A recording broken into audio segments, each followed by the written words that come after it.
So here we have the Ford Fiesta on a 67 plate. I'm going to start off by hopping inside the car and running through some controls first of all.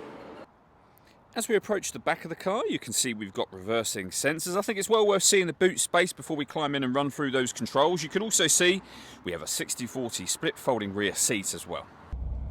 Okay, now that we're inside the car, we're going to start with the dials. Over on the left-hand side, we have the rev counter. On the right-hand side, the speedometer.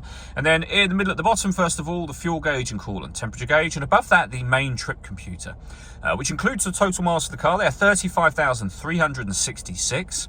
We have a digital readout for the speedometer in that section, as you can see. You can change the information displayed there using a button on the steering wheel for various menus. So we've got our satellite navigation, audio, telephone, our settings, trip computer, and then back around to the beginning again. And the buttons I was using to do that are just here. We have our stereo and phone controls on that side as well. Stereo controls continue on the left, along with cruise control and speed limiter as well. Over in the center, we then have the main touch screens. This is where you pay your phone. Search for your vehicle on your device and select it once it is found. And follow the instructions on screen from there. It's also where you can access your satellite navigation. We've done a full video showing how the sat-nav works, which you can find on our website and YouTube channel. Back to the home screen. This is where you can access your audio options. We have AM, FM and DAB radio, Bluetooth audio, so you can stream your music wirelessly, as well as making and receiving phone calls as well. Working our way down from there, we've got the climate control. So you can adjust the fan speed from here, the temperature.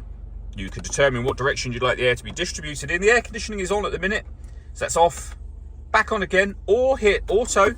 The car will now take control of the fan speed to maintain this temperature for you. You can override that manually whenever you wish to, and you can then also put it back on your own setting here as well. We've also got a heated rear screen, a heated front screen, heated steering wheel, heated driver and passenger seats. The seats both have 3 separate heat settings each. We've got some storage, a 12-volt charging socket, one of the 2 USB inputs that this car has got, a 6-speed manual gearbox, and then these buttons just here. So you can turn the parking sensors on and off. You can turn off the stop and start. This car is designed to cut out when it's stationary in traffic to save you fuel. That system is turned off when that light shows. We can put the car in eco mode. We can turn off the traction control, and this button here will turn on or off the autonomous parking. So this car can parallel park and perpendicular park itself. Again, we've done a couple of videos showing how this works, which you can find on our website and YouTube channel.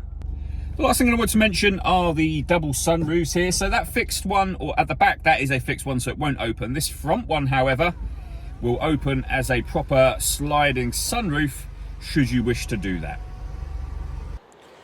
All that leaves me to say is thank you for taking the time to watch this video. If you'd like to come and see this ULEZ compliant car for yourself and have a test drive, please feel free to call either of our MJA sites. We'd love to hear from you soon.